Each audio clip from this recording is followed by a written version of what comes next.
زهقتي من الأكل التقليدي اللي بتعمليه كل يوم، عايزة تعملي حاجة جديدة؟ تعالي كده نعمل مع بعض فطيرة شرقي هتعجبك قوي، وكمان هتبسط الولاد. ولا هنعجن ولا هنفرد، وكمان ولا بيض ولا لبن. هاتي بولة كده فاضية، هننزل بقى فيها بشوية من الخضار المتقطع. أنا مقطعة عندي هنا فلفل أصفر، فلفل أحمر وأخضر، وعندي قوطة بس متشال منها القلب بتاعها، يعني مش عايزة فيها مية. وعندي هنا شوية زيتون مخلي متقطع. حط بقى كل الخضار ده عندي في بولة. جربوها هتعجبكم قوي قوي قوي بأمانة. هتعجبكم جدا، وكمان هتعتمدوها تعمليها مرتين ثلاثة في الأسبوع. حطيت بقى كل الخضار عندي، نزلت عليها بكوباية كده من الجبنة الموتزاريلا، والجبنة الموتزاريلا بتاعتي دي نباتي، لأن احنا علشان تبقى صيامي. نزلت بقى بملح وفلفل وشوية من البهار. هقلب بقى كل الخضار بتاعي ده مع بعضه كويس قوي، مع معلقة من الزيت. والزيت اللي أنا حاطاه ده يا جماعة مش زيت تموين، اوعي تحطي زيت تموين، حطي زيت كده من النضيف الحلو اللي هو العباد الذرة. حتى لو زيت زيتون هيبقى حلو كمان. هقلب بقى كل الخضار كده مع بعضه، وبعدين هركنه على جنب. بعد كده بقى علشان احنا قلنا ولا هنفرد ولا هنعجن، فاحنا هنستخدم لفتين من الجلاش. دي لفة، والتانية طبعا انا حاطة عليها فوطة علشان ما تنشفش لحد ما اخلص دي. جبت كده عندي الجلاش، هسيبه كده على جنب، وهجيب صينية. الصينية دي هدهنها بأي مادة دهنية انت تحبيها. طبعا كل الحاجات اللي انا مستخدماها في الوصفة هي حاجات صيامي. حابة تبدلي اي حاجة فيها بفطاري عادية، مفيش مشكلة. يعني ممكن المادة الدهنية دي تبقى سمنة، ممكن الخضار يبقى معاه لحمة مفرومة أو جبنة فيتا، أي حشوة انت تحبيها. هاتي كده ورقتين من الجلاش، حطيهم املي بيهم الصينية، وبعدين هندهنهم بالمادة الدهنية بتاعتي اللي هي الزيت. هتأكد بس كده ان كل ورق الجلاش عندي اخد من الزيت. هاملة بيه الصينية كده زي ما انت شايفة، وبعدين عايزاكي تمشي على الخطوات بالظبط بتاعت لفة الجلاش والتقسيمة عشان تطلع معاكي حلوة. جبت بعد كده ورقتين اتنين مع بعض، حطيت نصهم في الصينية من جوه ونصهم بره الصينية. دهنت كده النص اللي جوه بالزيت. هحط قدامها الناحية التانية برضو ورقتين من الجلاش. برضو بصوا انا مش بستخدم ورقة فرداني، بستخدم ورقتين في كل طبقة. همسح بقى كده وهدهن الجلاش بتاعي بالمادة الدهنية. نحط بقى الناحية التانية كده كمان ورقتين، وكل ما احط ورقتين انا هدهنهم بالمادة الدهنية بتاعتي.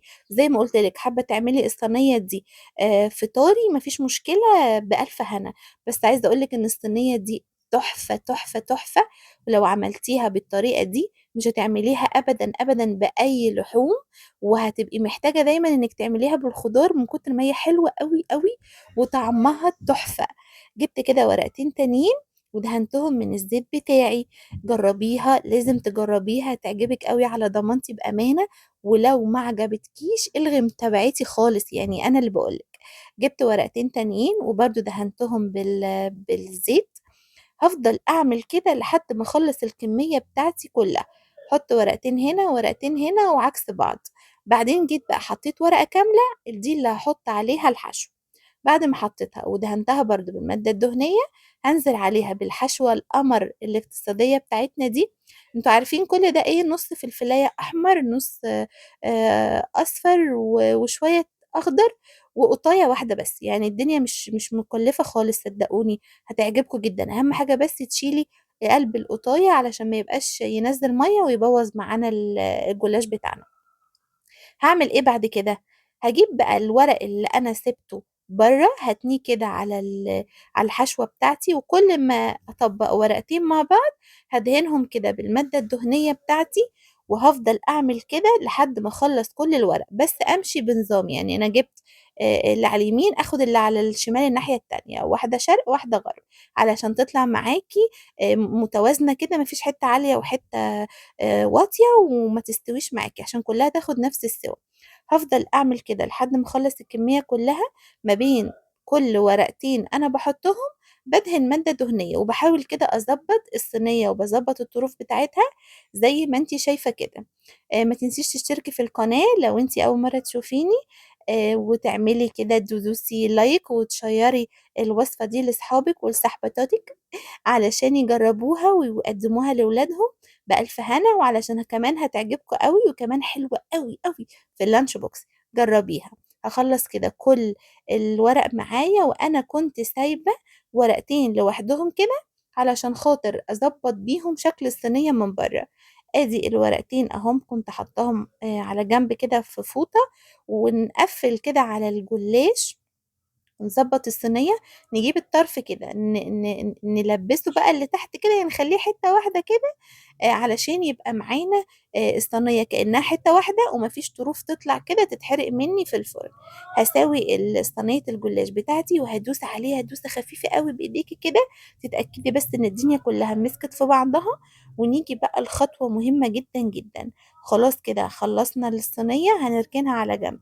هنيجي بقى نعمل ايه؟ نفس الطبق اللي كان فيه الخضار بتاعنا، هاتي نص كوباية من المية الدافية، وبعدين هحط عليهم معلقة كبيرة من الزيت النباتي.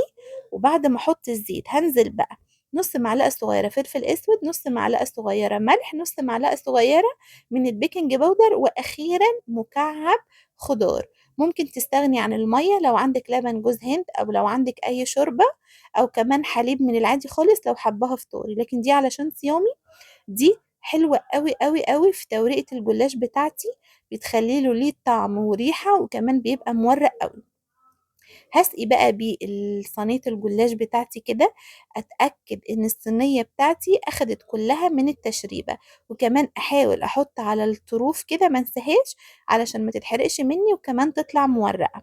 هخلص بقى السوائل بتاعتي كلها كده للفة على لفة كده الصينية كلها، لف بيها الصينية كلها واتأكد ان الصينية كلها اخدت من التشريبة. تعالي بقى نعمل وش بيتزا. لو مش حابة تحطيها كده خلاص في الفرن، هتبقى زي الفل وحلوة جدا. لكن انا بقى حبيت كده اغذي العيال شوية يعني. حطيت شوية كده فوق جبنة موتزاريلا، وبعدين شوية خضار من اللي كنت مقطعاه، كنت سايبة كده شويتين على جنب علشان خاطر احطهم على الوش كده. وكتري خضار كده عشان العيال تتغذى كده ويظبطوا مبسوطين وهما بياكلوا. دلوقتي بدخلها الفرن على درجة حرارة 170، بتقعد معايا بالظبط نص ساعة. بصي معايا بقى على القمر والريحة خربة الدنيا. بأمانة الريحة حلوة قوي قوي، لازم تجربيها.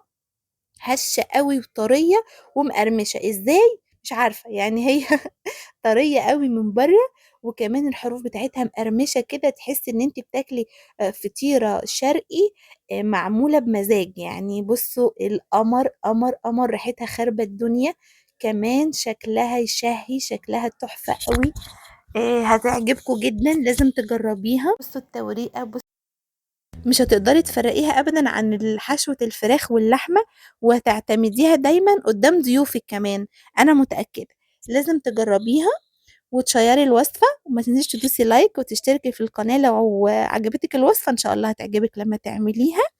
بحبكم كتير، لازم تجربي الوصفة دي. وما ننساش نحب بعض، ما ننساش دايما نفرح بعض ونسامح بعض، وده المهم. بحبكم كتير. باي باي.